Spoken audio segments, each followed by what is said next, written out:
Well, we're happy to be here. University of Utah brought a couple of great leaders and hard workers with us, Booth and Timmy. We've obviously got a young team with no scholarship seniors, one scholarship senior or a junior, and a bevy of freshmen and sophomores. But it's been a joy to work so far in the last 2 or 3 weeks since we've started practice. So just excited to take some questions here if we have any. Okay, don't be shy. Come on up for questions with Coach Krystkowiak. Oh, we're moving forward. I get it. And the student athletes are available in the back of the room as well. Coach, have you coached a team this young before? Like as far as Seventh graders in San Diego. Yeah. as far as the college level, as far as having this many. No. There was a young team. If we look back, Brandon Taylor, Dakari Tucker, Jordan Loveridge, all those guys were freshmen. So it's a little bit reminiscent maybe of that, where and I think it bodes well for them to get some playing time as young kids. Then you hope that's some pretty good fabric moving forward, or their upperclassmen years. So what have these 2-3 weeks in practice been like, coaching such a young team? Well, there's been obviously a lot of teaching, terminology, and I think I've always said it's hard to be a freshman. Yeah. It's a big adjustment for a lot of these kids, but it's unbelievably hard working group. Culturally we're really dialed in, and then a lot of the focus has been basketball. That's been great. It hasn't been classroom issues or teaching kids how to act or anything like that. It's just been real functional and trying to get our team better. And then final thing for me, what have you liked from Booth and Timmy as far as making them the media representatives here? What have you seen from them as the elder statesmen and sophomores? Yeah, well, a great work ethic. There's no question in my mind. Timmy's a young man that maybe played a little bit of power forward last year. Talked about putting some meat on his bones and came in. I don't know exactly what his weight was, but he's dropped 25 pounds in the off season. Really changed his eating habits, and in more of a backcourt wing position now. So you've seen a lot of guys talk about it, and their ability to. I was using the analogy with an actor. That's always been impressive to me when an actor needs to gain 50 pounds for a role and they can do it. It's like, wow, that's some discipline. Same thing goes with having to lose some weight. So both he and Booth spent a lot of their summer in Phoenix and worked their tails off. And even now, when we start practice, weight room to practice, they're some of the first guys in the gym, some of the last guys to leave. And there's always a correlation with guys that are successful that do, it's about walking the walk and not just talking the talk. So that's been real impressive. And I think also bringing some leadership and encouraging them that they don't have to wait till they're upperclassmen to be leaders, and then they're providing a lot of that for us. Yeah. The upperclassmen, the potential upperclassmen that you lost were centers. How does that either put more pressure on? Does that put more pressure on the freshmen coming in that'll be centers, or did it make you change your game plan a little bit? No, it's interesting. We have Lahat, who's a 7-foot young man from Africa that last year was a redshirt for us, so he's been in the program, and then Matt Van Komen, 7'4", which is it's really hard to coach 7'4", but he's had quite an impact in practice, blocking shots, and he's getting better. He's put on 25 pounds when we talk about some discipline in the weight room, and then Brandon Carlson, who's also one of our top recruits that just returned from a mission. So. Not typical freshmen, I would say. One was a redshirt, one's a little more mature with returning from his mission.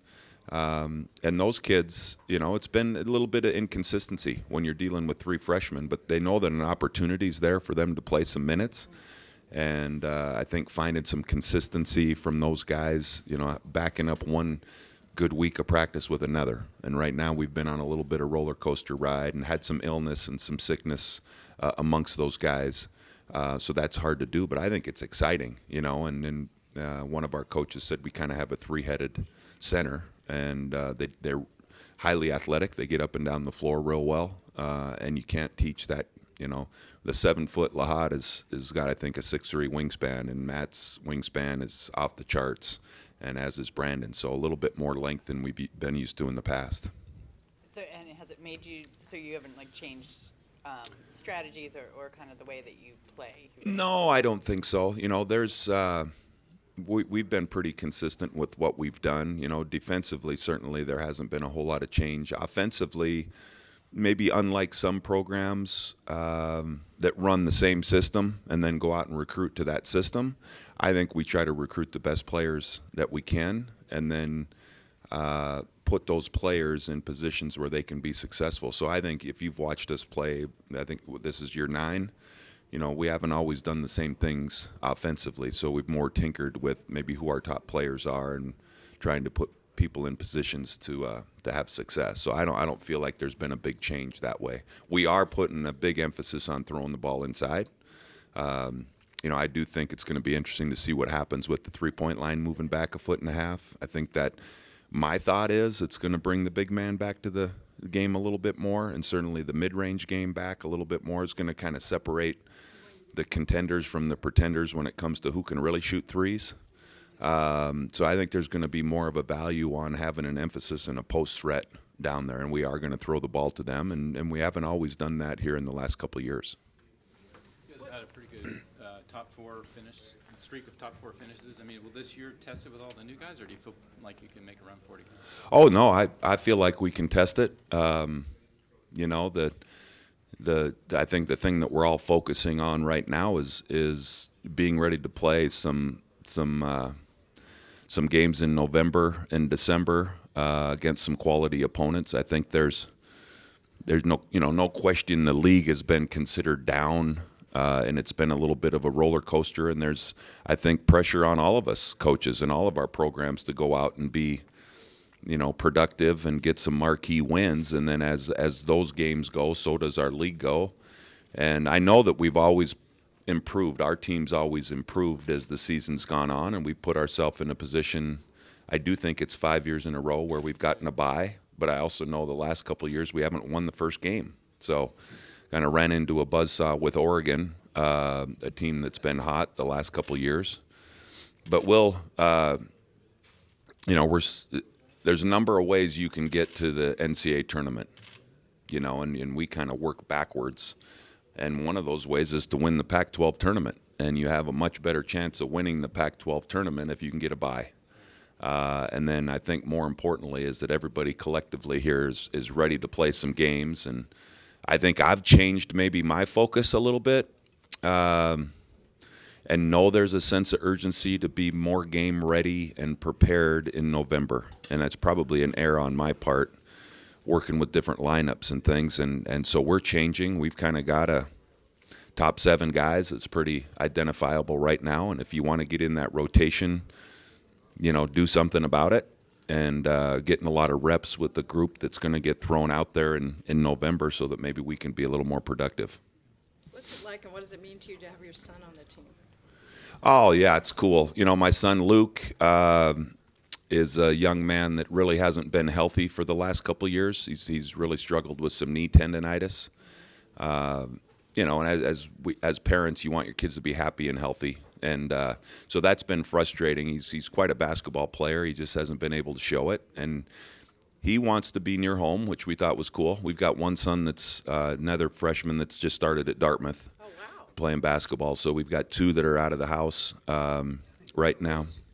What's that? You got a raise. Yeah.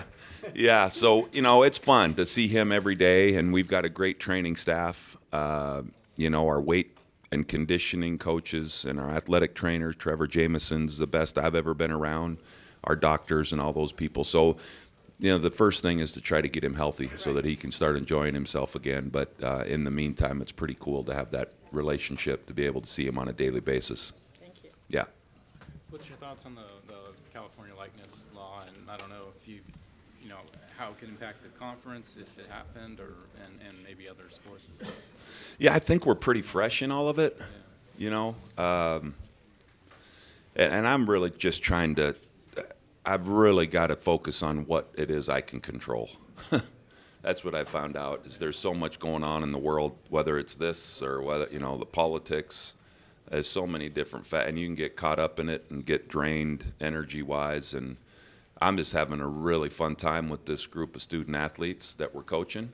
And we're going to try to focus on getting them better and putting them in a position. And, my thoughts really don't have a whole lot of value or input in the situation. I think it's up to the NCAA to come up with the plan and how we're going to make all this work, and then we'll just take those directives and figure out how to survive within that. Well, just in general, like it just seems like recruiting implications can be all over the board on this thing. Or do you have any? Just have any quick thoughts about what a new world what that could be like? Yeah, I think it's.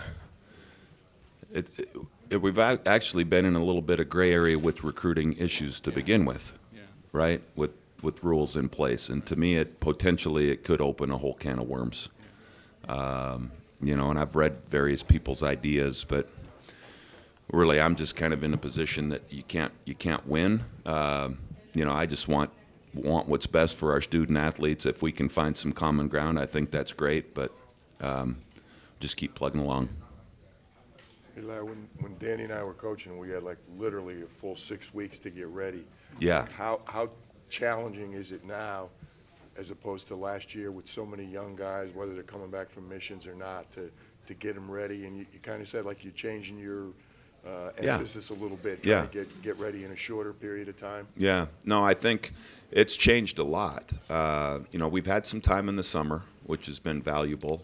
The rules, when you used to start practice Midnight Madness October 15th and you had 3 weeks to get everything in, that was brutal for everybody, and now there's a little bit more of a pace to it. But I think the last couple of years we haven't necessarily had that role development, and I've probably played that game a little too long where you just kind of make everybody feel like they're a part of it. Yep. At the end of the day, you need to take a page out of football. This is our first unit. This is our second unit, and post it up and let everybody know, because I think that's maybe looking back, that's been part of my mistake as a coach, is to let some of that sort itself out way too late. Yep. So we're putting 1 versus 2 in practice, Yep. and if a guy wants a piece of that first unit, then let's get it done, But we don't have a lot of time. We all know how important November and December are, and so and I'm confident if we do that, get some role development, get some cohesiveness amongst our guys, I think that'll pay off. Larry, any real surprises with all the new players, the freshmen, sophomores? Anybody come back and all of a sudden you said, wow, this guy's really, improved over the summer? Yeah, well, I've been impressed with all of our returners.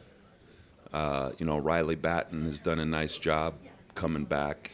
I've always said it's super difficult to be a freshman. It's a lot harder than people think to make the transition. I don't care how many stars you have. It's pretty rare to be, have a big impact as a freshman, and so much gets thrown at these kids.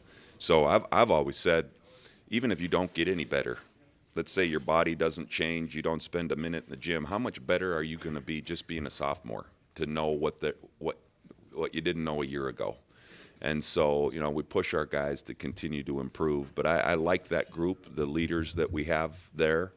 And then I've never put in a whole lot into the star, the 5-star, 4-star, 3-star deal. Maturation and improvement. Yeah, I can tell you that we've got, more stars than we've ever had, but we've also got a really high character group of guys. And I think we've got a chance, moving forward, and we may take our lumps at some point. I hate to say this, with our team, is that we're never going to throw in the towel. But the fact is, one thing we're lacking right now is some experience, and you need, in order to get experience, you got to play some games, and we've got a heck of a preseason schedule. Really going to be challenged with that, and keep this unit together, and I think the future's bright. All right, we've got time for one more question, if any. Is Mike Montgomery around? No. Fired him? Trying to find him. Did we fire him? No. He's hiding. Okay. He might be hireable. Yes, that's exactly right. Okay. Thanks, Good to hear guys. again.